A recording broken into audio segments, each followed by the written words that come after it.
नमस्कार जंटू में स्वागत है आपका। मैं हूं योगेंद्र। आप देख रहे हो हमारी विशेष पेशकश एक थी निर्भया। हम आपको लेके चलते हैं 5 साल पहले 16 दिसंबर 2012 की उस काली रात की याद दिलाते हैं। यूं तो हम कहें कि वो रोंगटे खड़ी कर देने वाली उस घटना को किसी को याद नहीं करना चाहिए, लेकिन मुझे लगता है कि इतिहास की कुछ ऐसी घटनाएं होती हैं जो हमें एक जीने को हमें एक रास्ता भी देती है। निर्भया कोई नाम यूं ही नहीं रखा था, फियरलेस निर्भया नाम था।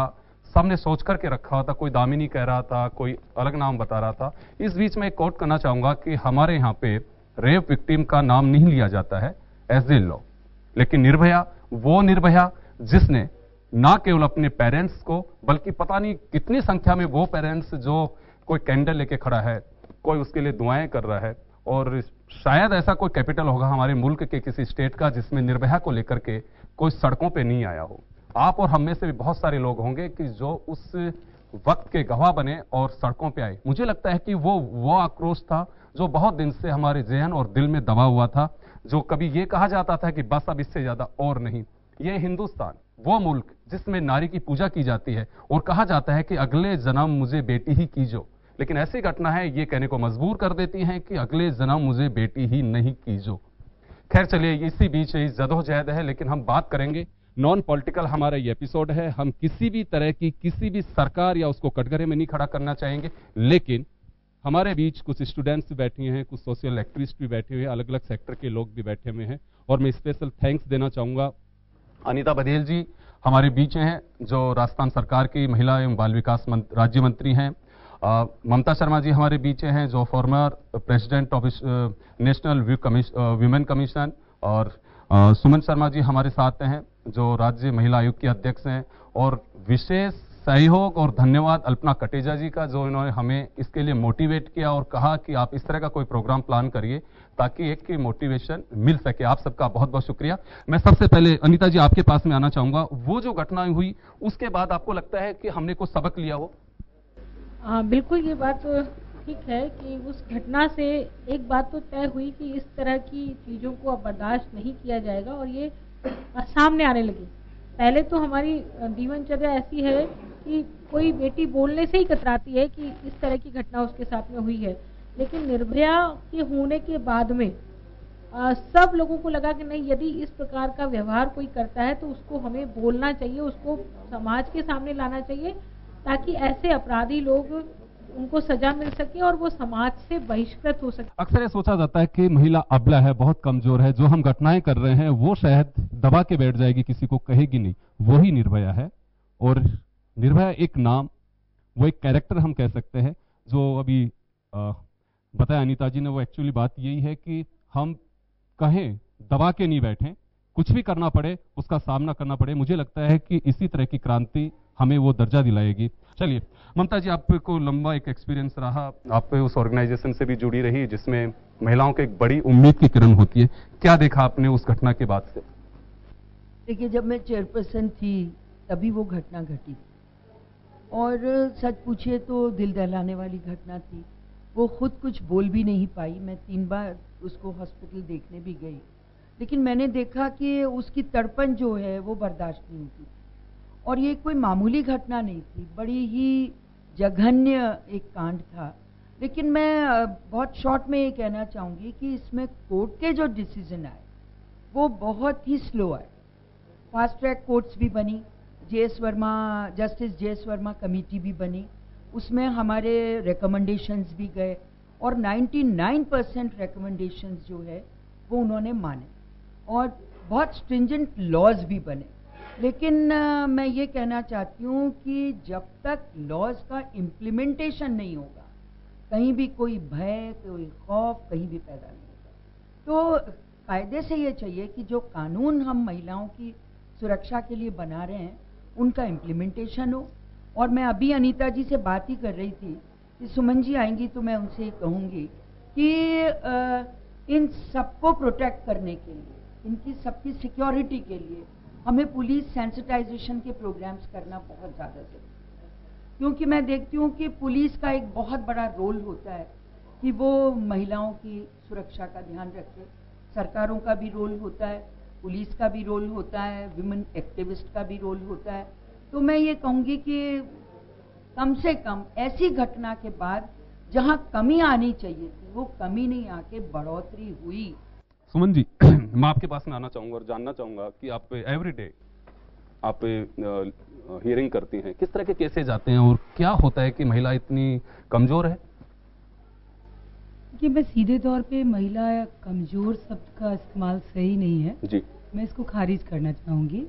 महिला कमजोर कहीं से नहीं बिल्कुल। है, लेकिन सोसाइटी ने ऐसा सीन क्रिएट कर दिया है कि महिलाओं को मजबूर होना पड़ता है और वो जो दृश्य सामने आता है उसमें लगता है कि महिला कमजोर है। मैं आपको अभी लेटेस्ट एक आंकड़ा बताना चाहूंगी जो नेशनल क्राइम ब्यूरो का आया है। आपको जान के, हम सबको जान के बहुत हैरानी होगी। मैं कहती हूँ कि आई ओपनिंग है ये कि 92.5% जो रेप विक्टिम है, रेप के जो शिकार बच्चियां हैं, वो परिवार के लोग के द्वारा। ये मेरे लिए और सबके लिए चौंकाने वाला था कि हम किस सोसाइटी में सरवाइव कर रहे हैं यदि हमारी बच्ची घर में महफूज नहीं है। हम बदमाश को, बलात्कारी को, दुश्मनों को सजा दे सकते हैं, पर घर के अंदर दादी, दादा और पोती के रेप केसेस आए, पिता पुत्री के रेप केसेस आए, और ये हमारे आंकड़े नहीं थे। तो मुझे लगा कि ये हो क्या रहा है। निर्भया के बाद हम लोग सब जागे, सारी सोसाइटी जागी, पुलिस भी सेंसिटाइज हुई, सरकारें भी सेंसिटाइज हुई, बट ये घर के अंदर कैसे हम करें, ये बहुत बड़ा क्वेश्चन मार्क था। और ये लास्ट वीक का ही ये रिजल्ट मेरे सामने आया। हियरिंग में जो मैं देखती हूँ वो भी बहुत चौंकाने वाले होते हैं।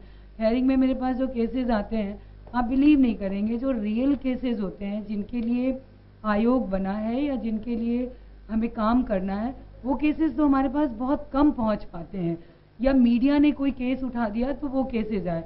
बाकी ऐसे केसेस आते हैं जो जस्ट फॉर ऐसा लगता है कि ठीक है गिव एंड टेक हो रहा है, जस्ट आपको कोई रिवेंज लेना है, इस टाइप के। रियलिटी वाली केसेस तो जब मीडिया उठाती है तब हमारे पास आती है। मुझे आज लगता है कि निर्भया को लेके हम लोग डिस्कशन कर रहे हैं, तो निर्भया को तो 2 दरिंदे या 6 दरिंदों ने तंग किया था। आज की बेटियां परेशान है घर के लोगों से, और ये सबके लिए बहुत बड़ा क्वेश्चन मार्क है।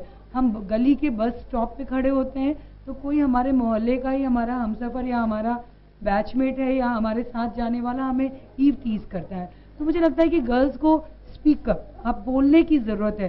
पहले हम अपने रास्ते बदल लेते थे लड़कों को देख के या औरों को देख के, लेकिन अब मुझे लगता है कि हमें अपने रास्ते नहीं बदलने हैं, हमें उन मंचलों के रास्ते बदलने हैं, चाहे वो मेरे घर के मेंबर हों, चाहे वो सड़क के लोग हों, उनको सबक सिखाना है। देश का कानून ये कहता है कि 30 सेकंड से ज्यादा घूर के देखने पे भी 3 साल की सजा का प्रावधान है। ये हमारी बेटियों को समझना होगा, रिएक्ट करना होगा। बिल्कुल। देखिए, अभी हाल ही में मध्य प्रदेश ने भी अपने कानून में अमेंडमेंट करके और रेप केसेस में फांसी की सजा मुकर्रर की है, तो मुझे लगता है कि एक बदलाव है। लेकिन बदलाव के बाद क्या हमें मान सकते हैं कि कानून में अमेंडमेंट हुआ, क्या यही बदलाव सफिशिएंट है? कमल शेखावत हमारे साथ में, जो रोज एक पुलिस ऑफिसर भी हैं, और जानना चाहेंगे उनसे कि कानून में बदलाव के बावजूद भी ऐसी कहां कमजोर कड़ी है कि अभी तक भी उन मंचलों पे लगाम नहीं लग पा रही है। और ये बात सही है कि जब सुमन जी ने कहा कि 92% जो मामले हैं विक्टिम के परिचित के जरिए होते हैं। तभी मैं भी थोड़ी देर पहले महारानी कॉलेज में ही बात कर रहा था एक बच्ची से, तो मैं एक शब्द में उनसे चाह रहा था कि कुछ ऐसा होता है तो क्या कहेंगे सर, अब तो जानवरों से ज्यादा इंसानों से डर लगता है। अंदाजा लगा सकते हैं आप। जी कमल जी, कहाँ हमारी कमजोर कड़ी है कि ये लगाम नहीं लग पा रहा है? निर्भया कांड के बाद में कानून में सुधार हुआ, क्रिमिनल लॉ अमेंडमेंट एक्ट आया, और क्रिमिनल लॉ अमेंडमेंट एक्ट में काफ़ी सारे नए प्रावधान जोड़े गए। पहले धारा सिर्फ 354 एकमात्र धारा हुआ करती थी, अब धारा 354 में 354 A, B, C, D करके उसको काफ़ी विस्तार से उसमें कई नई चीज़ें भी उसमें कवर की गई हैं। इसी प्रकार से एसिड अटैक की जो धारा थी वैसी कोई धारा अलग से नहीं थी, उसको इसमें ऐड किया गया। तो यानी कि काफ़ी सारे अमेंडमेंट हुए हैं, और स्टॉकिंग से लेकर के और किसी का वीडियो बनाना, फोटोग्राफ लेना, ये सब चीज़ें भी अब कानून में कहीं ना कहीं कवर हो गई हैं। तो कुल मिला के कानून में बहुत अच्छे अमेंडमेंट्स हुए हैं। और जहाँ तक पुलिस का सवाल है कि पुलिस का जो रिस्पॉन्स है इस तरह के केसेस में वो काफ़ी इम्प्रूव हुआ है, बहुत बढ़िया है। सेंसिटाइजेशन की, जैसा कि मैम ममता शर्मा जी मैम बता रही थी, तो सेंसिटाइजेशन, जेंडर सेंसिटाइजेशन के कोर्सेज जो है वो एकेडमी में लार्ज स्केल पर करवाए गए हैं, और बहुत त्वरित रिस्पॉन्स इस तरह के केसेस में पुलिस का होता है। बहुत सारी नए इनिशिएटिव्स पुलिस के द्वारा लिए गए हैं, जैसा कि जयपुर पुलिस कमिश्नरेट के द्वारा, जैसा कि आपको ज्ञात होगा, कि एक बहुत ही अच्छा और नया कदम उठाया गया है, जिसके तहत पहली बार लेडी पुलिस पेट्रोल यूनिट, सिर्फ और सिर्फ, आज तक ऐसा नहीं हुआ, स्ट्रीट हैरेसमेंट जो होता है लड़कियों के साथ, सड़क पे जब निकलती हैं तो छेड़छाड़ होती है, स्ट्रीट हैरेसमेंट और सेक्सुअल हैरेसमेंट को रोकने के लिए, इस तरह की एक्टिविटीज करने वाले लोगों के विरुद्ध कड़ी कार्रवाई करने के लिए पहली बार 52 महिला पुलिस कांस्टेबल्स जो है स्कूटर्स पर सुबह से लेकर शाम तक पेट्रोलिंग कर रही हैं। महारानी कॉलेज के आसपास भी हमारी टीम यहाँ पर रहती है। निर्भया केस के बाद कुछ ऐसा लग रहा है आपको कि बच्चियां, महिलाएं खुलकर के सामने आ रही हैं, वो विक्टिम है लेकिन अपनी बात कह पा रही हैं? पहले ये होता था कि दबा दिया जाता था, तो कुछ हिम्मत बन रही है? देखिए, बिल्कुल धीरे धीरे अवेयरनेस बढ़ रही है, सुधार हो रहा है, लेकिन अभी भी बहुत कुछ करना बाकी है। सबसे बड़ी बात यही है कि हमें लड़कियों को अवेयर करना पड़ेगा, उनमें इस तरह की उनका मनोबल, उनका कॉन्फिडेंस लेवल इतना होना चाहिए कि वो खुद आगे आकर हमें कंप्लेंट करें। सभी जगह इस तरह के अभियान चल रहे हैं, जैसे कि अभी आप बात कर रहे थे, यूपी गवर्नमेंट में एक अभियान चल रहा है जिसका नाम है चुप्पी तोड़ो खुलकर बोलो। ये चीजें हम भी यहाँ पर यही कर रहे हैं कि speak up and break the silence. Ma'am, आप सीधे स्टूडेंट से टच में रहते हैं, किस तरह की शिकायतें आती हैं? खासकर उन बच्चियों की मैं बात करना चाहूंगा जो पब्लिक ट्रांसपोर्ट के जरिए अपना सफर तय करती हैं कुछ, लेकिन अगर शिकायतें भी आती हैं आप लोगों के पास में, तो कहते क्या आप लोग? मुझे ये लगता है कि एक सभ्य समाज के ऊपर सबसे बड़ा कलंक है स्त्रियों के प्रति दुष्कर्म जैसे अपराध होना। और जैसे जैसे हमारी विकास दर बढ़ रही है, हमारे यहाँ शिक्षा का विस्तार हो रहा है, वैसे वैसे हम देख रहे हैं कि इस तरीके के अपराध और भी ज़्यादा तेजी से बढ़ रहे हैं। कहीं पर भी उसमें कमी नहीं आई है। अगर हम स्टूडेंट से बात करते हैं तो वो इस तरीके के इंस्टेंसेस हमें बताते हैं कि वे रास्ते में, घर जाते समय, बस में, इवन कॉलेज के आसपास वे बिल्कुल सेफ फील नहीं करते। और कई तरीके की ऐसी घटनाएं होती हैं जिन्हें बताने में हमें शर्म आती है कि हम इतने पढ़े लिखे, हम एक अर्बन इस एनवायरनमेंट में रह रहे हैं और हमारी गर्ल्स कितनी अनसेफ फील करती हैं। और हमेशा गर्ल्स को ये बताया जाता है कि तुम इस टाइम बाहर मत जाओ, तुम ये इस तरीके के कपड़े मत पहनो, इस तरीके से तुम बात मत करो। इससे मुझे लगता है कि गर्ल्स का कॉन्फिडेंस ही हम शायद कम कर रहे हैं। क्यों नहीं हम ये सोचते हैं कि पुरुषों की मानसिकता बदले? क्यों नहीं हम ये सोचते हैं कि पुरुषों को, हमारे घर में बेटों को, भाइयों को ये सिखाया जाए कि वो गर्ल्स के प्रति अपना नजरिया बदलें? आखिर हम कब तक लड़कियों को हर चीज के लिए रोकते टोकते रहेंगे और उनका कॉन्फिडेंस कम करते रहेंगे? गर्ल्स वैसे तो बहुत कम आती हैं ये बताने, लेकिन हॉस्टल की तरफ अगर हम जाएं तो शाम के समय उनका निकलना सेफ नहीं है। और उसके लिए हम लिखित में कई बार कंप्लेन भेजते हैं, जो हमारा पुलिस थाना है वहां पर हम लिखित में भेजते हैं कि शाम के समय मन चले यहाँ पर चलते रहते हैं और वे बच्चों के ऊपर कमेंट्स करते रहते हैं। ईव टीजिंग के कई केसेस इलेक्शन टाइम पे भी हमने रिपोर्ट किए हैं। तो बच्चियां कॉलेज के आसपास भी महफूज नहीं है। बिल्कुल, कमिश्नरेट को रिप्रेजेंट कर रही हैं कमल जी, एटलीस्ट उम्मीद करेंगे कमल जी कम से कम ये प्रॉब्लम तो आप सोल्व करवाइए। ये तो बिल्कुल, देखिए हमारी जो लेडी पुलिस पेट्रोल यूनिट है उसकी एक टीम लगातार महारानी कॉलेज के आसपास रहती है। महारानी कॉलेज में हमने गर्ल्स का एक सेफ्टी अवेयरनेस कैंप भी हमने यहाँ पे लगवाया था, जिसमें कि गर्ल्स से बातचीत की गई थी। तो कोई भी बात तो आप हमें बताइए, 1090 महिला गरिमा हेल्पलाइन नंबर 24 आवर्स आपके लिए है। वहाँ पर लेडी कांस्टेबल ही आपकी कंप्लेंट्स को सुनती हैं, पूरा उसका फॉलोअप होता है। तो आप हमें अगर कंप्लेंट करेंगे तो कार्रवाई निश्चित रूप से होगी। सबसे बड़ा सवाल यही और हमारा मोटिव भी यही है कि आप लोग खुल करके आइए, किसी भी तरह की घटना है उसको दबाइए मत, खुल करके बोलिए। बिल्कुल हमें बराबरी का हक है। आप पेरेंट्स की तरह हमारे प्रिंसिपल आपके बीच में रहती हैं, पुलिस ऑफिसर्स रहते हैं, और एक बार कहिए, अगर कोई हेल्प करता है तो अपनी आवाज को आप बुलंद करिए।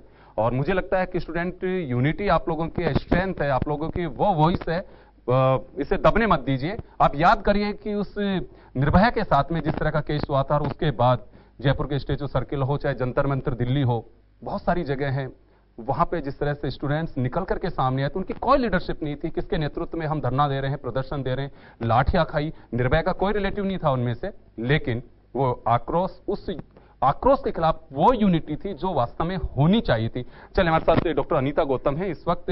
अनीता जी, मैं जानना चाहूंगा कि ऐसा क्या है कि ये जिस तरह से क्राइम केसेस बढ़ रहे हैं, कुछ साइकोलॉजिकल इसका इफेक्ट भी है? देखिए, सबसे पहले तो मैं आपको साइकोलॉजी के बारे में बात कर रहे हैं तो जो लोग ये रेप करते हैं उन लोगों की विकृत मानसिकता होती ही है। सबसे पहले ये होते हैं सुसाइड रेपिस्ट, जो लोग किसी दूसरा विक्टिम है उसका जो पेन हो रहा उसको देख के वो लोग खुशी महसूस करते हैं। सेकंड टाइप के होते हैं इम्पल्सिव, जो कि जैसे कोई बच्ची जा रही है, उनको देखा this is a weak victim, और आप इस पे अटैक करोगे तो वो बयान नहीं दे पाएगी या बता नहीं पाएगी, तो दैट इज अ इम्पल्सिव। तीसरा होता है जो कि रिवेंज या गुस्से में उसकी दौरान वो रेप करते हैं। चौथा होता है जिनके अंदर खुद इंफीरियरिटी कॉम्प्लेक्स होता है और खुद नहीं जब सोसाइटी के अंदर एक्सेप्ट नहीं किए जा सकते या कोई सक्सेस नहीं एक्सेप्ट हो पाती है, वो लोग अपना रिवेंज, इनर जो इंफीरियरिटी कॉम्प्लेक्स है, वो इस तरीके से गुस्से में बाहर निकालते हैं। चलिए, कुछ स्टूडेंट्स से एक बार मैं बात करना चाहूंगा, फिर वापस हमारे गेस्ट के पास में आएंगे। आप में से कोई ऐसा है जो सफर करता हो बस में? जानना चाहूंगा कि किस तरह एक लड़की है वो फेस करती है। सर, जहाँ तक बात है कि हमारी सोसाइटी, लोग, ये जब तक नहीं बदलेगा जब तक एक लड़की की सोच नहीं बदलेगी। एक लड़की के अंदर ये चीज़ रहती है कि अगर मुझे कोई देख रहा है तो जब तक वो लड़की उस लड़की के खिलाफ कुछ आवाज़ नहीं उठाएगी ना, तब तक सोच, समाज, लोग बाग कुछ नहीं कर सकते। मैं रोजाना बस से आती हूँ, बस से जाती हूँ, मैं 1000 तरह के लड़के देखती हूँ। मेरे सामने की बातें, कई लड़कियां ऐसी होती है लड़का छेड़ देगा लेकिन वो इग्नोर कर देती हैं, उसके बाद वो कभी यहाँ हाथ लगा रहा है, वो धीरे धीरे करके उसकी पूरी बॉडी को टच करता है, लेकिन अगर वो फर्स्ट टाइम में उसको रोक देगी ना तो वो कुछ नहीं कर पाएगा। लेकिन सबसे बड़ी बात जो लड़कियों की है वो ये है कि वो एक लड़की है, वो ये सोच जाती है हम हैं ही लड़की, इसका कुछ नहीं कर सकते, अगर हमने बोला तो हमें दबा दिया जाएगा। सबसे बड़ी बात है कि लड़की के लिए उनका सपोर्ट उनकी माँ होती है, तो सबसे बड़ी बात माँ को अपनी सोच बदलनी पड़ेगी। जब तक माँ सोच नहीं बदलेगी कभी लड़की आगे नहीं बढ़ पाएगी। गुड, बिल्कुल जी, आप कुछ बोल रही हैं। सर, सबसे बड़ी बात है कि ये जो बात आ रही है ना कि ये पूरा जो ये चल रहा है, ये है पितृसत्तात्मक सोच। जिस तरह से एक लड़का पितृसत्तात्मक सोच की उससे करा ना, उसी कुएं से पानी एक लड़की ने पिया हुआ है। अगर उसे बताया गया है कि तुम हमसे ऊपर रहो, तो एक लड़की को बताया गया है कि तुम लड़के से नीचे रहो। जब तक वो चीज नहीं होगी ना कि मैं नीचे नहीं हूँ, हम ये नहीं कह सकते कि पितृसत्तात्मक के अपोजिट लिया हो मातृसत्तात्मक, बात वही हो जाएगी कि गलत हो जाएगी वो चीज। बराबरी की चीज जब तक एक लड़की के मन में नहीं आएगी ना, तब तक कोई चेंज नहीं आ सकता। दूसरी चीज कि जब हम इसके खिलाफ जाते हैं ना, शर्म आती है कि वहां पे खड़ा हुआ वो हर लड़का, हर आदमी जो ये कहता है कि मैं लड़की की रक्षा के लिए आगे जाऊंगा, वो वहां मूक दर्शक बन के खड़ा हो जाता है। शर्म आती है ये देखते हुए कि अगर हम घर पे ये कहें कि हमारा जो छोटा भाई है उसे हम राखी नहीं बांधेंगे, वो हमें राखी बांधेगा क्योंकि वो मुझसे छोटा है, वो मेरी क्या रक्षा करेगा, मैं उसकी रक्षा करूंगी। तो हमारे पिता हमें ये नहीं कहते कि हाँ अब हमें बदलाव की जरूरत है, अब एक लड़की अपने छोटे भाई की रक्षा करेगी। वो कहेंगे कि समाज में तो यही चलता आ रहा है, तुम परंपरा कैसे बदल सकती हो। जब इन छोटी छोटी बातों में हम चेंजेस लाएंगे और एक लड़की को अपने भाई से, फिर अपने पिता के बराबर और ऐसे बताना सिखाएंगे, तब शायद चेंज आएगा। चलिए, बिल्कुल आप सही फरमा रही हैं, वो सोच बदलनी होगी तभी सब कुछ बदल सकता है। बाल विवाह के खिलाफ सख्त कानून बना हुआ है लेकिन आज भी जारी है। वजह साफ है कि हमारी सोच नहीं बदल पा रही है। चलिए, मैं आपके पास में आना चाहूंगा जी। निर्भया केस जो हुआ उसके बाद लड़कियों की कुछ सोच में बदलाव देख रही हैं आप कि हमारे खिलाफ अगर कोई अपराध है तो हमें खुल के बोलना चाहिए? सर, फर्स्ट ऑफ ऑल आप देखते हो कि हर जगह कहते हैं कि लेडीज फर्स्ट, हर जगह। और हम ये चीज़ देखते हैं ना कि आजकल के समाज में हमें कहते हैं कि लड़का लड़की को समान अधिकार मिलना चाहिए, बट आप देख रहे हो कि जहाँ तक की बात है, लड़की की हर टाइप की प्रेफरेंस दी जाती है, वो कहीं भी जा सकते हैं, कुछ भी कर सकते हैं, लेकिन गर्ल्स को कहा जाता है नहीं, इस टाइम में आपको नहीं जाना। क्यों नहीं लड़कियां कर सकती हैं? ऐसा क्या है कि आप लड़कों को प्रेफरेंस दे रहे हो, गर्ल्स को नहीं दे रहे हो? ऐसा क्या चीज़ है? फर्स्ट ऑफ ऑल है ना, किसी चीज़ एक हाथ से ताली कभी नहीं बजती। यदि लड़की भी लड़के की तरफ अट्रैक्ट करती है तभी लड़के कुछ करते हैं। वो फर्स्ट ऑफ ऑल वो सेफ नहीं है, क्योंकि वो खुद चाहती है कि यार वो आगे से देख के लड़कों को खुद कहती है क्या कि हाँ आई कैन। निर्भया केस के बाद में जिस तरह से एक आंदोलन चला, उससे हमें कुछ सबक लेना चाहिए। सर, पहले तो मैं ये बोलना चाहूंगी कि देश को आज़ाद हुए बहुत दिन हो गया, बहुत साल हो गया, लेकिन जब तक एक लड़की अपने राइट से आज़ाद नहीं होती, जब तक अपने राइट पूरे फॉलो नहीं करती, जब तक उसको राइट टू इक्वालिटी नहीं मिलता, हर इंसान के हर मैन और वुमेन की इक्वालिटी जब उसको नहीं मिलती, तो वो फ्रीडम, हमारे फ्रीडम की कोई काम नहीं है, क्योंकि हमको तो अपने फ्रीडम नहीं मिल रहे ना, हमारी इक्वालिटी तो नहीं मिल रही हमको। चलिए, एक बार मैं हमारे साथ दो समाजशास्त्री भी बैठे हुए हैं, रश्मि जी और मोनिका जी। मैं आपसे जानना चाहूंगा कुछ इस तरह की थीसिस या कुछ रिसर्च किया किसी ने कि निर्भया केस के बाद में, क्योंकि 5 साल हुए हैं, तो कुछ इस तरह के केसेस सामने आए हों या कुछ फैक्ट्स आए हों कि एक्चुअल में है क्या?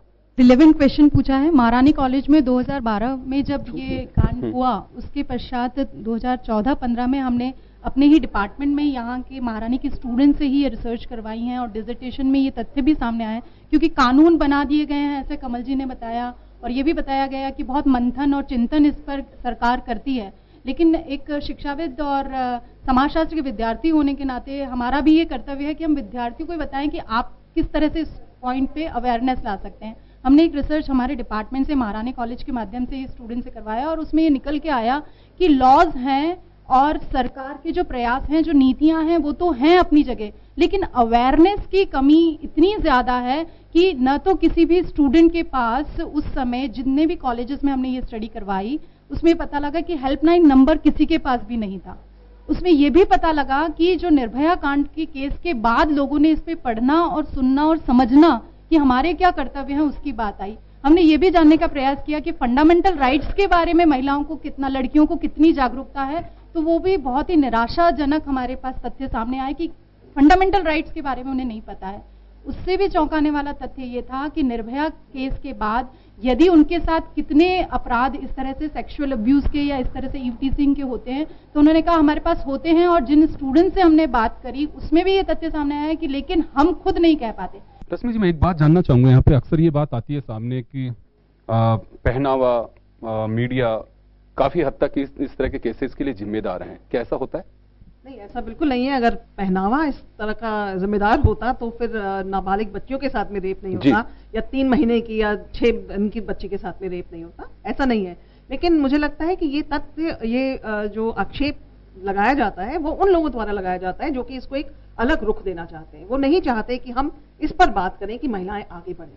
हम ये चाहते हैं कि हम ये कहकर कि महिलाएं अगर बाहर निकलेंगी, महिलाएं अगर रात को निकलेंगी, काम करेंगी, बाहर जाएंगी, तो उनके साथ में इस तरह की घटनाएं होंगी। तो ये बहुत गलत सोच है। मैं उस बात को वापस से एंडोर्स करना चाहूंगी जहां पावर डायनामिक्स की बात हुई है, कि जो परिवार में पावर डायनामिक्स जब तक नहीं बदलेगा, पुरुष और स्त्री के बीच में जब तक शक्ति संतुलन नहीं होगा, तब तक स्थिति कभी नहीं बदलेगी। हम कितने ही कानून बना लें, हम कितनी ही बात यहाँ पर कर ले, अवेयरनेस प्रोग्राम करा लें, लेकिन अवेयरनेस प्रोग्राम भी तभी जाके टिकता है जब मैं ग्राह्य करूं उसको। ग्राह्य मैं तब करूंगी जब मेरी कंडीशनिंग इस प्रकार की होगी। माँ बाप मुझे ये सिखाएंगे कि तुम दोनों बराबर हो, बच्चे को और बच्ची को दोनों को ये सीख दी जाएगी कि तुम बराबर हो, ना किसी से कम हो ना किसी से ज्यादा हो, तुम दोनों बराबर हो। और जब तुम दोनों बराबर होगे, जब लड़का और लड़की बराबर होंगे, उन दोनों के अधिकार जो है वो दायित्व और अधिकार सुनिश्चित किए जाएंगे। हम उस प्रकार का सामाजिकरण करेंगे। आपने कभी सोचा, मीडिया को इसके लिए कहा जाता है कि मीडिया में ये बातें अब उछल कर आ रही हैं क्योंकि मीडिया ने इसको बाहर दिखाया है।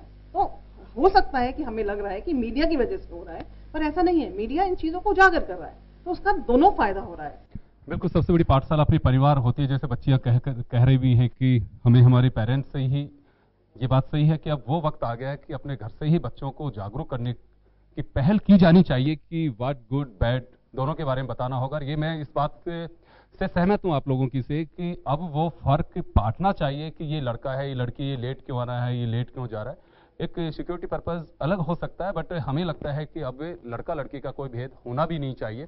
और मैं तो यही कहना चाहूंगा इस मौके पे कि आप लोगों को खुद को जागरूक होना पड़ेगा। अपराध घर में हो रहा हो चाहे बाहर हो रहा हो, आपको वो वॉइस बुलंद करनी होगी, तभी वो निर्भया के लिए हम चर्चा करें वो सार्थक होगी। मैम, आपसे जानना चाहूंगा मैं कि आप लोग भी देखते हैं, टीचर हैं, आप बच्चे सामने भी आते होंगे, किस तरह की अपेक्षा करते हैं आप लोगों से वो? सर, इस केस में जैसे स्टूडेंट्स हम लोग के पास आते हैं, दे हैव सम प्रॉब्लम्स कि बॉयज उनको टीज कर रहे हैं या उनको सड़क पे कोई प्रॉब्लम्स क्रिएट हो रही हैं, बॉयज लोग उटपटांग बोल रहे हैं, तो इन दैट केस हम लोग कोशिश करते हैं कि स्टूडेंट्स को फैसिलिटेट किया जाए, उनकी प्रॉब्लम्स को अच्छे से समझा जाए एंड उनकी जो भी प्रॉब्लम्स है, या अगर वो कॉलेज स्टूडेंट ही है तो स्टूडेंट को बुला करके उसके ऊपर स्ट्रिक्ट एक्शन लिया जाता है। और अगर बाहर का प्रॉब्लम अगर आता है कि कॉलेज के कैंपस के बाहर है, तो हम लोग अपने जो स्टाफ लोग हैं उन लोगों को बोलते हैं कि इस तरीके की प्रॉब्लम है और आप लोग देखिए। तो फिर हम पुलिस कंप्लेंट्स भी करते हैं कि इस तरीके की घटनाएं हमारे कॉलेज के आसपास हो रही है। जी, पुलिस से किसी तरह की कोई शिकायत तो नहीं रहती? नहीं, हम लोग जनरली हम लोग बता देते हैं और हम लोग को हेल्प मिलती है। तो ये कहना चाहेंगे कि वास्तव में अगर ऐसा कुछ भी होता है स्टूडेंट्स के साथ में, गर्ल्स के साथ खासकर, तो बताना चाहिए। हाँ जी, ये सबसे ज़्यादा इम्पॉर्टेंट है कि अगर किसी भी तरीके की प्रॉब्लम्स गर्ल्स को आती हैं, we also have women cell in our college. तो अगर किसी भी गर्ल को इस तरीके की प्रॉब्लम आती है तो हम लोग स्टूडेंट्स को हर हाल में हेल्प करते हैं। चलिए आप हमारे साथ बने रहिए, एक छोटे से ब्रेक के लिए रुकेंगे और ब्रेक के बाद हम वापस लौट रहे हैं। हमारी ये चर्चा एक थी निर्भया जारी रहेगी। छोटे से ब्रेक के बाद वापस लौटते हैं।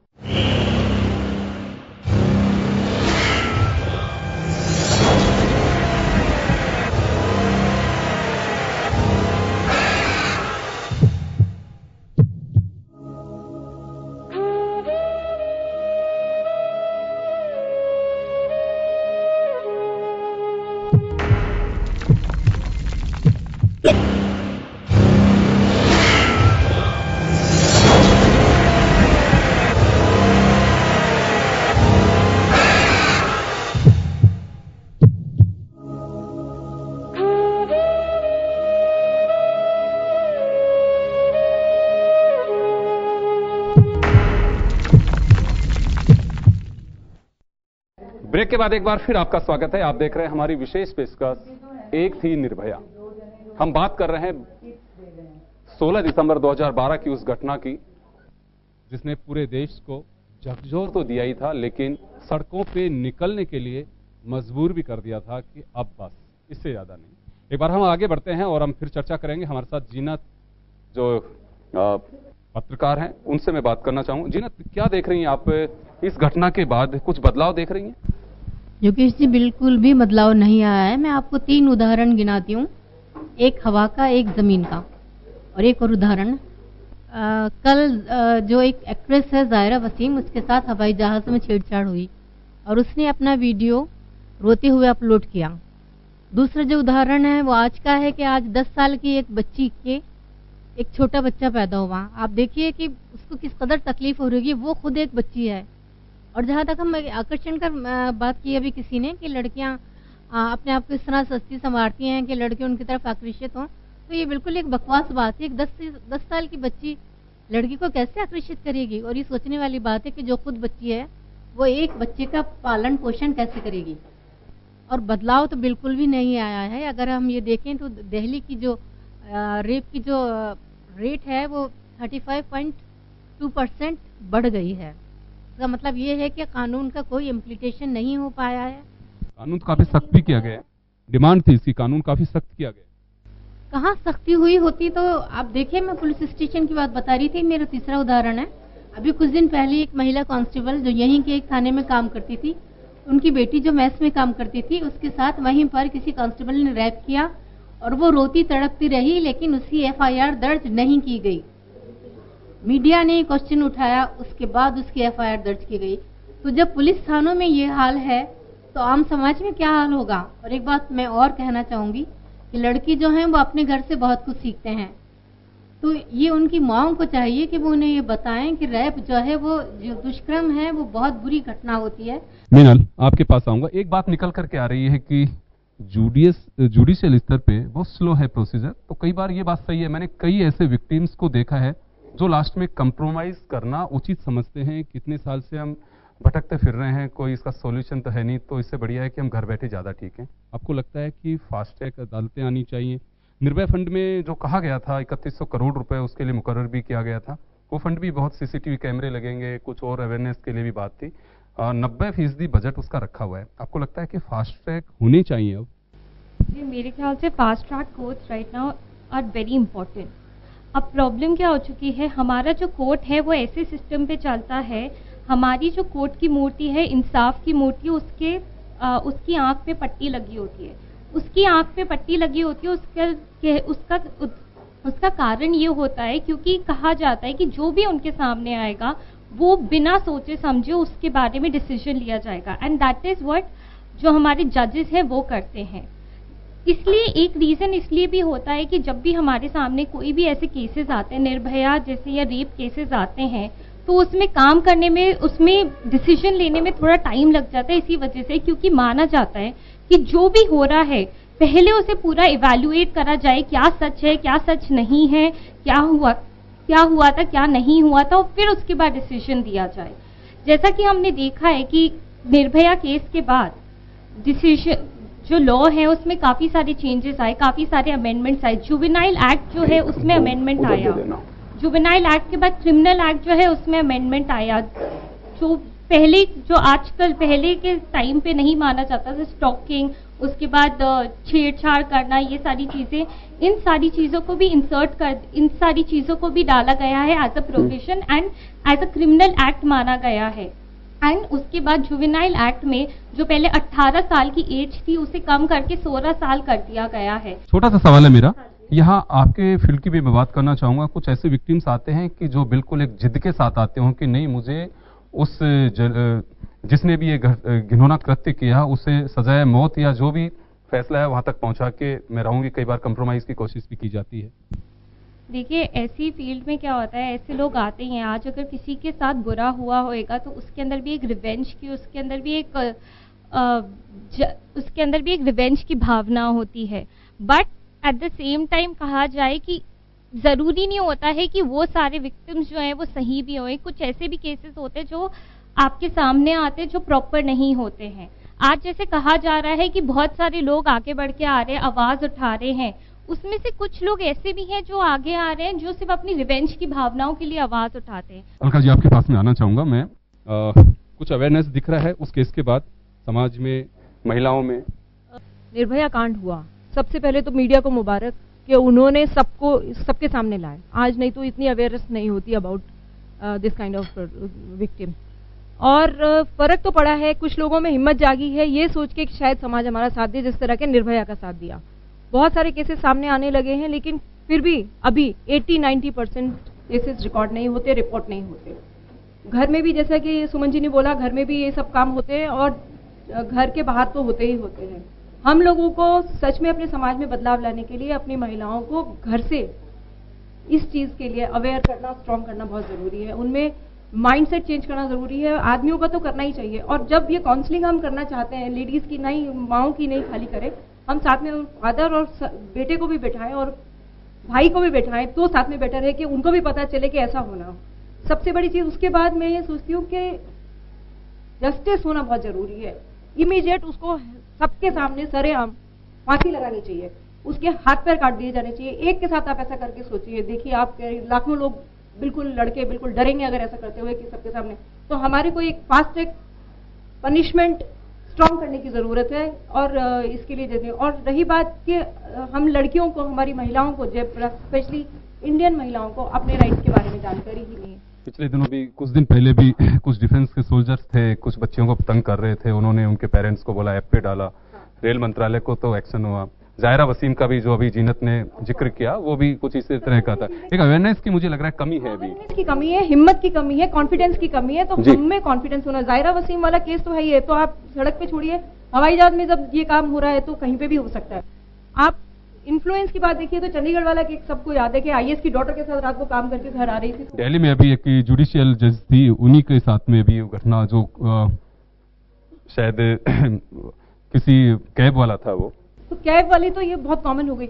आप ये देखिए, वो लड़की चंडीगढ़ वाली को मैं सैल्यूट करूंगी कि वो सब ऑड्स में भी खड़ी रही और उसके पेरेंट्स ने उसका साथ दिया।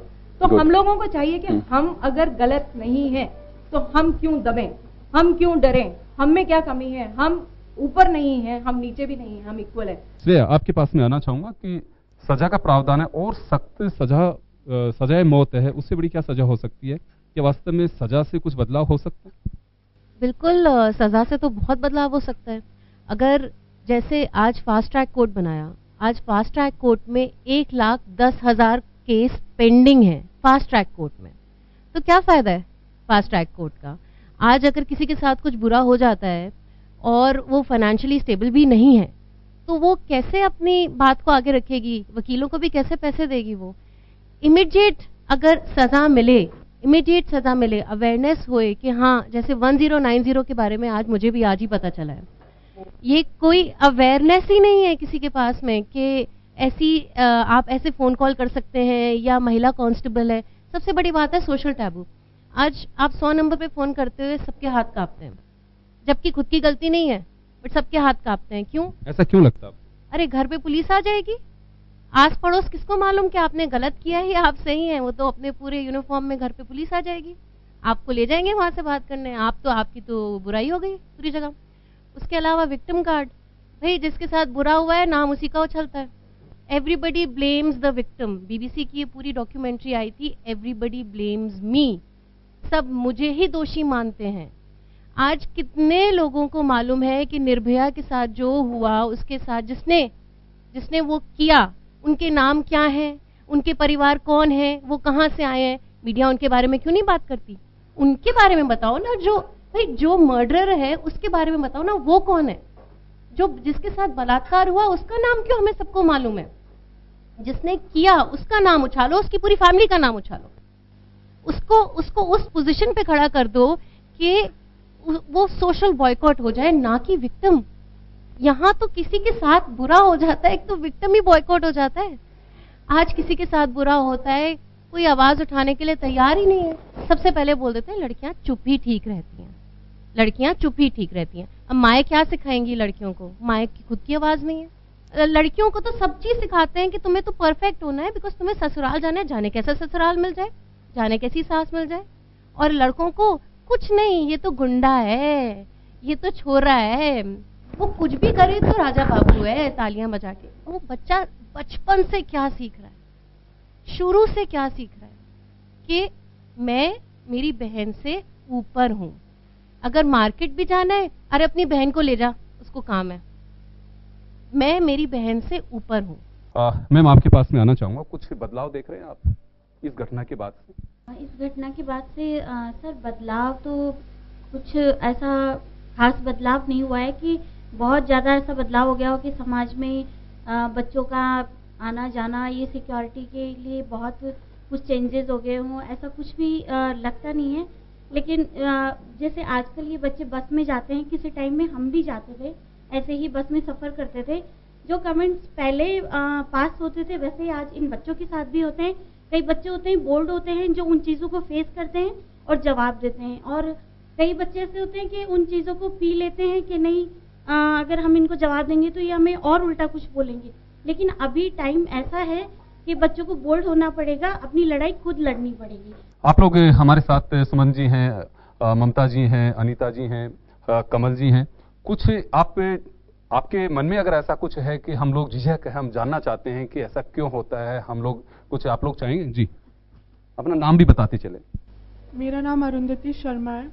फर्स्ट थिंग कि मुझे ये क्लियर पूछना है कि जब निर्भया के लिए सबने आवाज़ उठाई थी तो निर्भया रेप केस के अगेंस्ट उठाई थी या जो ब्रुटैलिटी उसके अगेंस्ट हुई थी उसके लिए? क्योंकि रेप केस तो उससे पहले भी होते थे, तो हम ये कह सकते हैं कि उस ब्रुटैलिटी के अगेंस्ट आवाज़ उठाई थी। और मैं ये कहूँगी कि उस केस के बाद ऐसा हुआ कि रेपिस्ट को और तरीके मिल गए, डर तो नहीं आया। क्योंकि दिल्ली के अंदर 2012 तक 572 केसेस रजिस्टर हुए थे रेप के, उसके बाद 2016 के अंदर 2155 केसेस रजिस्टर हुए with 50% of cases of this brutality, जिसके अंदर कांच, सरिये और इनका यूज हुआ। तो आपने 10 चीजें और बता दी उनको कि आप कैसे और ब्रूटल हो सकते हैं। तो चेंज आया कहाँ पे? पहली चीज। दूसरी चीज, यहाँ पे सबने कहा कि हमारी माओ को आगे होना पड़ेगा। क्यों आज भी अपनी रिस्पॉन्सिबिलिटी एक लड़की के हाथ में दी, एक औरत के हाथ में दी? क्यों हमारे बाप हमें नहीं सिखा सकते कि तू अब अपने पैरों के ऊपर खड़ा हो या खड़ी हो? या हमारे भाइयों को नहीं सिखा सकते कि तू अब इस चीज के लिए आगे हो? मैं बिल्कुल आपको जवाब दिलवाऊंगा। आप कुछ कह रही थी। सर मैं ये कहना चाहूँगी, जैसे जब दामिनी का जब केस हुआ था तब जब वो बस में जा रही थी तो उस टाइम पे जब एक लड़की ने, जो कि है ना अडल्ट नहीं था, उसने उससे बुलाया था कि दीदी दीदी तुम्हें जहाँ जाना है वहाँ हम तुम्हें छोड़ देंगे, ठीक है। तो अब कहा जा रहा है कि अगर वो 16 ईयर्स का था तो उसे 18 ईयर्स का मान की सजा दी जाएगी। तो क्या अब वो जो लड़का था उसे सजा दी जाएगी कि नहीं दी जाएगी? देखिए अभी वो ममता जी बताएंगी। उसमें अभी दरअसल लॉ में बदलाव किया है, लेकिन उस वक्त का जो था उसे अंडर 18 मान करके और उसे 3 साल की जो सजा उसको सुनाई गई थी वो पूरी कर चुका है। और ये बात सही है कि मैं सहमत भी हूं। और उसी पे सबसे ज्यादा उंगली उठी थी, सबसे ज्यादा जो कहूं मैं कि खूंखार और जो दरिंदा था वो वही बच्चा था। आप में से इस सवाल जी मैं अभी आपके पास में आ रहा हूं। बच्चे कुछ सवाल करना चाह रही हैं। सर मैम, जो आपने जो हमें साइकोलॉजिकल इफेक्ट बताए हैं कि इनकी वजह से वो लड़का एक तरीके से लड़की का रेप करता है।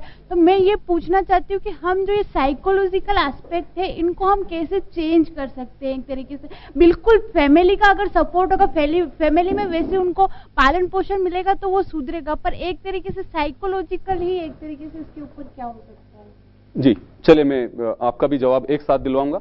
आप कुछ कहना चाह रही हैं, अपना नाम भी बता दीजिए। मेरा नाम प्रगति पांडे है। मेरा क्वेश्चन ममता मैम से है। जैसे कि मैम ने भी बोला, निर्भया केस में जो भी विक्टिम थी उनसे मिलने के लिए वो 3 बार गई थी।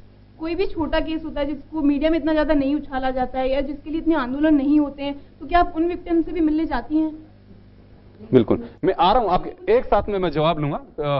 2-3 बच्चे आए, ये भी कुछ कहना। जो कानून प्रणाली है वो समाज में कुछ घटना हो जाती है तो समाज में वो परिवार डरता है कि अगर हम उस पास कानून में न्यायालय में जाएंगे तो वहाँ पे जो लड़की उस पर जो वकील है तो उसके बारे में पूछेंगे, ये है वो है।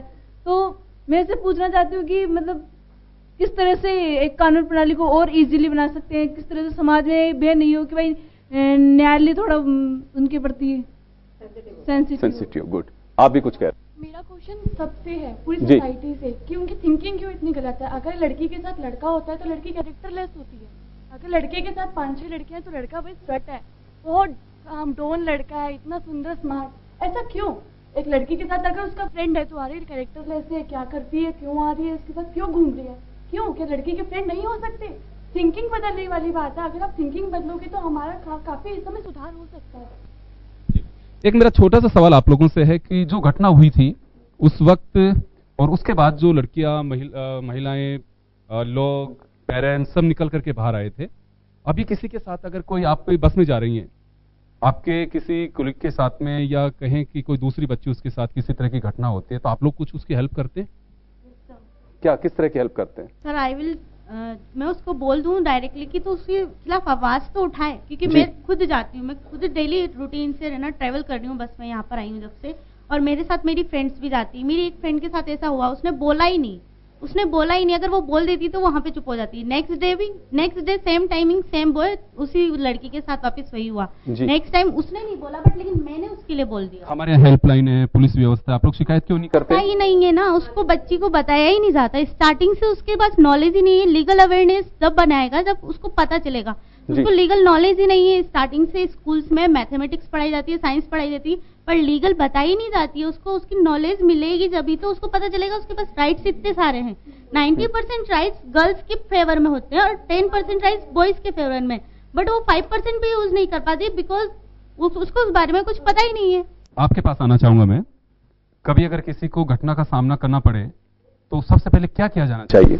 सर अगर सबसे पहले ऐसी घटना आपके साथ, किसी के साथ, मेरे साथ या यहाँ जो भी बैठी किसी के साथ भी अगर ऐसी घटना हो जाए तो सबसे पहले आप अपने आप को ब्रेव बनाओ, वहीं उसी जगह पे, उसी एट द मोमेंट आप उसके खिलाफ आवाज उठाओ। इतना सा कहना चाहूंगा आप लोगों को, मैं क्राइम रिपोर्टिंग करता था तो कुछ सीनियर पुलिस ऑफिसर से हम बात करते थे, वो ये कहा करते थे कि हमेशा एक सिद्धांत का ध्यान रखिए कि ब्लैकमेलर से अगर एक बार आप ब्लैकमेल होंगे तो दोबारा ब्लैकमेल जरूर करेगा, वो दूसरे को सह देगा, तो इसका मतलब वॉइस उठानी चाहिए। बिल्कुल, तो आप लोग मोटिवेट होइए, सबको कहिए। आपके एक एक सवाल का मैं जवाब दिलवाना चाहूंगा। ममता शर्मा जी के पास जाऊंगा मैं अवेयरनेस की तो कमी है, इसमें कोई संदेह नहीं, आप तीनों ने आवाज भी उठाई है और कहा भी है। उस बच्ची ने जो सवाल उठाया था उसका जवाब चाहेंगे। उस बच्ची ने सवाल उठाया है कि क्या आप निर्भया के अलावा भी औरों के पास जाते हैं? इसे सबसे बड़ा प्रश्न ये है कि अगर हमारे पास कोई केस आता है या उसकी कोई जानकारी हमें मीडिया के जरिए मिल जाती है तो हम पूरे प्रयास करते हैं कि हम जरूर जाएं। क्या वास्तव में ये किसी लड़के के साथ में कोई लड़की है, आपका जो सवाल था, तो ये सोच क्यों नहीं बदल पा रही है? अनीता जी कभी कुछ, आप तो बहुत कॉन्फिडेंस है। बहुत सबको सुना है, अभी बहुत तसल्ली से सुना है, और बहुत अच्छी बात जो निकल के आई है वो ये है कि पूरी सोसाइटी जब तक चेंज नहीं होगी तब तक इसमें परिवर्तन नहीं लाया जा सकता। और सोसाइटी बनती है परिवार से, और परिवार बनता है पति पत्नी और बच्चों से, ठीक है ना। तो इसलिए परिवार में, जैसे उस बिटिया ने कहा कि क्यों नहीं हमारे डैडी जो है वो ये बात बेटे को कहें। रात को यदि लड़की घर से निकलती है तो 100 क्वेश्चंस उसको मम्मी और पापा ही दाग देते हैं। पर यदि बेटा घर से बाहर जा रहा है 12 बजे, तो क्या मम्मी, मेरी मम्मी, चलो डैडी नहीं, पर मेरी मम्मी पूछती है कि उससे कि तुम कहाँ गए, किसके साथ तुमने पार्टी की, तुमने किसी बच्ची के साथ गलत तो नहीं किया? क्योंकि परिवार में जब तक लड़कों से ये नहीं पूछा जाएगा कि तुम किसी के साथ गलत तो नहीं किया, या कोई लड़की आकर के अपने परिवार को, उसके परिवार को बताती है कि आपके बेटे ने मेरे साथ ये किया है, और वो माँ बापा जब तक उसको नहीं डांटते या उसको दोषी करार नहीं देते, तब तक ये सोसाइटी में चेंज नहीं हो सकता।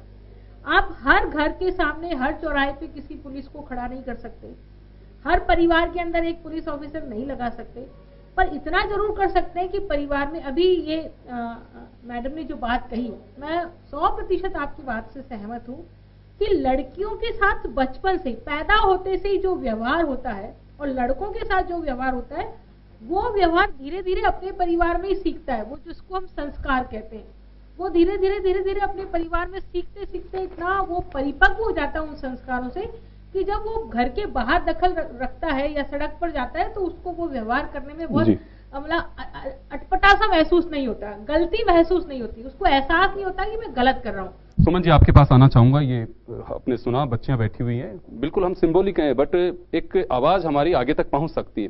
क्या कहना चाहेंगे कि किस तरह का माहौल पैदा किया जाना चाहिए? सबसे पहले तो यही पूछना चाहूंगी, महारानी इसकी सब यहाँ बैठी हैं, मैंने यहाँ लीगल अवेयरनेस कैंप लगाया था, और उस कैंप का उद्देश्य मेरा यही था कि बेटियां अपने कानून को जान लें। कानून की मोटी किताब होती है जिसको वो खोलना पसंद नहीं करती हैं, लेकिन डे टू डे की लाइफ में एक 12 पन्ने की किताब थी। और मुझे दुख के साथ ये कहना पड़ता है कि उस कैंप में जब मैं आई थी तो आई थिंक 100 या 150 गर्ल्स होंगी, और कितनी अवेयर हुई मैं नहीं जानती। लेकिन आज मैं लड़कियों से पूछना चाहूंगी कि FIR के पेपर का कलर क्या होता है, रोजनामचा क्या होता है, FIR कैसे होता है, और हेल्पलाइन नंबर तो बहुत दूर की बात है, आई थिंक किसी बच्चे को याद नहीं होगा। हम लोगों ने एक ऐप भी आप लोग के लिए लॉन्च किया था जिसको राज महिला सुरक्षा ऐप नाम दिया था, और इतना कन्वीनियंट और इतना फास्ट था वो कि इन एनी वर्स्ट कंडीशन अगर आपको कोई फॉलो भी कर रहा है, आपको कोई घूर भी रहा है, आप 3 शेक के साथ महिला आयोग, पुलिस स्टेशन सबके साथ जुड़ सकते थे। पर मैं बहुत दुख के साथ आप लोगों को कहना चाहती हूँ कि बहुत कम बच्चियों ने इसको इस्तेमाल किया। अपने टेलीफोन, स्मार्टफोन में आप लोगों ने बहुत सारे ऐप डाउनलोड कर रखे हैं, फैशन के, स्टडी के, पर मुझे नहीं लगता है कि अपनी सेफ्टी का ये आप लोगों ने ऐप किया। तो कुछ हमारी तरफ से भी कमी है, सरकार हो, सोसाइटी हो, ये सब लोग कर रहे हैं। मेरा अब सिर्फ यही आप लोगों से कहना है कि कानून इतना मोटा हो चुका है, इसका इस्तेमाल कब करोगे, और इस्तेमाल करने से डरो नहीं, लेकिन माउथ ओपनिंग अपने को करनी पड़ेगी। मैं बार बार ये कहना चाहती हूँ कि अब जाग उठे हैं हम, कुछ करके दिखाएंगे, ऐ माँ तेरे चरणों में शीश झुकाएंगे। इसलिए मैं एक चीज और कहती हूँ, सारे राजस्थान के कॉलेजेस में कहती हूँ उन माओं को कि बेटियों को चांद न बनाएं, बेटियों को सूरज बनाएं कि घूरने वाला जल उठे। अब चांद की परिभाषा बेटियों के लिए नहीं है, अब सूरज की तपिश लानी होगी, तभी ये बर्बाद जो करप्ट और एकदम भ्रष्ट लोग हैं ना, वो सुधरेंगे। चलिए, सूरज को लेकर के एक बात मैं कहना चाहूंगा। सूरज कभी नहीं कहता है कि देखो मैं निकल आया, लोग कहते हैं कि सूरज निकल आया। अब आप लोग वो बनिए। कमल जी, आपने सब चीजें देखी, कुछ अवेयरनेस की कमी है, तो आप लोगों को भी मैं यही कह सकता हूं कि हम जो एक चर्चा है ये व्यर्थ ना जाए, और उस निर्भया का बलिदान भी व्यर्थ नहीं जाए। कुछ लगता है कि वास्तव में अवेयरनेस की कमी है जिसे हमें दुरुस्त करना चाहिए। देखिए, सारी जो भी चर्चा हुई उसका निचोड़ यही है कि अल्टीमेटली हमें आवाज़ अपनी बुलंद करनी पड़ेगी, अपनी बात हमें रखनी पड़ेगी। सरकार और प्रशासन के द्वारा आपको इतनी सारी सुविधाएं, कानून के द्वारा बहुत सारे लॉज वगैरह सब हमारे सामने हैं, अब उनको यूज़ तो हमें ही करना है। और मेरा ये मानना है कि लड़के जो इस तरह की बदमाशी करते हैं, जब लड़कियां सड़क पे निकलती हैं या जो लड़कियों के साथ जो केसेस होते हैं, वो क्यों होते हैं? क्योंकि वो ये देखते हैं कि ठीक है, हम करके निकल जाएंगे, हमारा कुछ नहीं होगा। एक बार अगर हमने उनके खिलाफ, आप लोगों ने आवाज़ उठाई, तो बिल्कुल जो सिनेरियो है वो बिल्कुल बदल जाएगा। मैं आपको एक एग्जांपल दूं, अभी 2 दिन ही पहले इस पे वर्ल्ड ट्रेड पार्क के सामने कुछ लड़कियां थीं, कुछ लड़के थे, उन्होंने उनके ऊपर कुछ फेंका छेड़छाड़ करने के उद्देश्य से। हमारी जो लेडी पुलिस पेट्रोल यूनिट है वो उनको लेकर गई थाने पे, तो तुरंत लड़के जो है वो बदल गए कि माफ कर दो, गलती हो गई। तो वो चेंज होते हुए सिर्फ 2 मिनट लगते हैं, लेकिन हमें उनको सबक सिखाना है, आगे से वो जीवन में कभी ऐसा ना कर पाए। ममता जी, मैं बहुत कम शब्दों में चाहूंगा कि एक अवेयरनेस के लिए अब क्या किया जाना चाहिए? सबसे पहले तो मैं कमल जी से एक प्रश्न करूंगी और मंत्री महोदय से भी करूंगी कि मुझे ये बताएं कि आपने जो पीपीयू अभी बताया है कि वो आपने जयपुर में तो लागू कर दिया है कि महारानी कॉलेज के सामने वो खड़ी रहेंगी, लेकिन पूरे राजस्थान का क्या होगा जहाँ की महिलाएं जयपुर से ज़्यादा त्रसित हैं? मतलब जयपुर तो मैं समझती हूँ कि अवेयर है, गर्ल्स पढ़ी लिखी हैं और कॉलेजेस में पढ़ रही हैं, लेकिन गांव की अगर आप परिप्रेक्ष्य देखें और गांव की परिस्थिति देखें तो मैं समझती हूँ कि आपकी परिकल्पना से बहुत दूर है। हम अवेयरनेस की बात करते हैं, वहाँ जो आज हालात हैं, जो एसटी की महिलाओं को मारा जाता है, पति ही मारता है, रोज रात को शराब पी के आता है, कोई बोलने वाला नहीं है। एससी की जो महिलाएं हैं उनको दूसरी जातियां प्रताड़ित करती हैं, आखिर उनके लिए हम लोग क्या कर रहे हैं? ये जो अवेयरनेस के प्रोग्राम्स हैं, जो सेंसिटाइजेशन के प्रोग्राम्स हैं, इनको करने की ज़रूरत है आपके दूर दराज के गाँव में, रूरल एरियाज में, डिस्ट्रिक्ट हेडक्वार्टर्स पे, तब जाके कहीं मैं समझूंगी कि आप अवेयर कर रहे हैं महिलाओं को। वैसे तो अनीता जी नॉन पॉलिटिकल है, बट थोड़ा सा जानना चाहेंगे कि वास्तव में ऐसे विक्टिम्स भी आती हैं तो उनके लिए क्या किया जाना चाहिए, क्या आप महसूस करते हैं? बहुत कम शब्दों में। जो अवेयरनेस की बात हुई तो मैं आपके माध्यम से सभी को बताना चाहूंगी, मैं तो पूरे राजस्थान के डिस्ट्रिक्ट हेडक्वार्टर पर नहीं, हम पंचायत लेवल पर, पंचायत समिति के लेवल पर एक बहुत बड़ा वर्कशॉप, आपको ध्यान हो तो पिछले 1 साल पहले यहाँ जयपुर में हुआ था, और उसमें ये तय हुआ था कि हम ये अवेयरनेस के कैंप जो है पंचायत समिति स्तर पर लगाएंगे। और पिछले ईयर पूरे लॉ डिपार्टमेंट ने, जुडिशरी ने, महिला अधिकारिता विभाग ने और महिला आयोग ने मिलकर के पंचायत समिति तक ये अवेयरनेस के कैंप लगाए हैं, और जितना सेंसिटाइज लोगों को करने की कोशिश की है इन कैंप्स के माध्यम से वो हुआ है। ये क्यों होता है कि जब साइकोलॉजिकली एस्पेक्ट्स इस तरह के केस हो जाते खत्म क्यों नहीं हो सकते? कम शब्दों में। निर्भया वाला केस हुआ था, उसके बाद ब्रूटलिटी इंक्रीज हो गई। उसका जवाब मेरे पास एक एग्जांपल है। मैंने एक बच्ची मेरे पास आई थी जिसके मम्मी पापा उसको लेकर आए थे कि आजकल चिड़चिड़ी हो रही है, गुस्सा करती है। जब मैंने उसकी काउंसलिंग करी तो सच्चाई ये सामने आई कि उसका एक नाबालिग चचेरा भाई था जो कि 16 इयर्स ओल्ड था, उसने उस बच्ची के साथ रेप किया। तो मैंने उसको कहा बच्ची को कि तुम जाके अपने मम्मी पापा को क्यों नहीं बोलती हो कि उसने ऐसा किया है और जाके वो कंप्लेंट करे। तो उसने मुझे क्या जवाब दिया, निर्भया ने भी तो हुआ था, निर्भया के साथ तो पूरा इंडिया खड़ा था ना, हम सब लोगों ने कैंडल ली थी, पर लास्ट में क्या निकला, एक नाबालिग बच्चे को छोड़ दिया गया जो कि 1 महीने बाद बालिग हो गया था। छोड़ दिया था ना, हमने उसको कैसे छोड़ा था? हमने उसको एक सिलाई मशीन दी थी, हमने उसको 10,000 रुपए दिए थे, हमने उसकी आइडेंटिटी छुपाई थी और फिर हमने उसको सोचा। वो बहुत गलत एग्जाम्पल हमने सोसाइटी में सेट किया था, वो चीज उस बच्चे के दिमाग के ऊपर असर करी और एक और निर्भया केस हुआ था जो कि मेरे पास आया था। That is the bad thing. अगर लॉ एंड ऑर्डर की बात होती है तो ऐसे हम एग्जाम्पल सेट करें कि कोई भी केस आता है उसको हम पूरी तरीके से उसका वो एग्जाम्पल हमारे सेट होना चाहिए कि उसको पनिशमेंट मिले।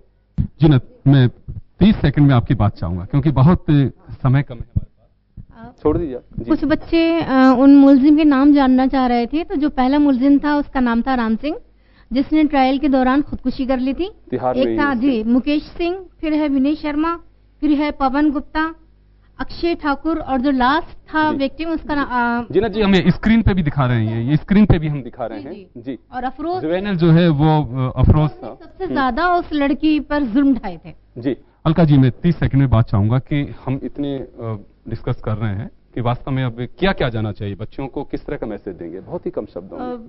मैसेज सब गर्ल्स के लिए यही है कि be confident, get up, rise, be bold, खुद तो बनो, दूसरों को भी अपने साथ मिला के बोल्ड करो। जी श्रेया, कुछ कहेंगी? मैं तो यही कहना चाहूंगी कि अब जमाना हमारा ही है और हमें ही कुछ करके दिखाना है। स्पेशली घर से चालू करो। घर ही में सब चीज चालू होती है और वहीं से हम चेंजेस ला सकते हैं। चलिए, समय कम है और मुद्दा बहुत बड़ा है, हम चाहें तो इस पर और भी लंबा डिस्कशन कर सकते हैं, लेकिन हम यहाँ रोकना चाहेंगे। और मैं तो इतना ही कहना चाहूंगा आप लोगों को कि बिल्कुल आप लोग डरिए मत, खड़े होइए, और अगर आपके खिलाफ कोई अपराध किसी भी तरह का करता है तो उसके खिलाफ एक बुलंद आवाज में आप जरूर बोलिए, कोई ना कोई आपकी मदद जरूर करेगा। कोई भी नहीं करेगा तो मुझे ऐसा महसूस होता है कि आपका कॉन्फिडेंस जरूर आपकी हेल्प करेगा। तो चलिए, एक थी निर्भया, उसमें बस इतना है। आप सभी लोगों का बहुत बहुत शुक्रिया, आपने इतना वक्त हमारे साथ में स्पेंड किया उसके लिए, और एक बार फिर आपका धन्यवाद। नमस्कार, जय हिंद। आप सभी लोगों को बहुत बहुत शुक्रिया। और एक थी निर्भया में बस इतना ही। दीजिए इजाजत, नमस्कार।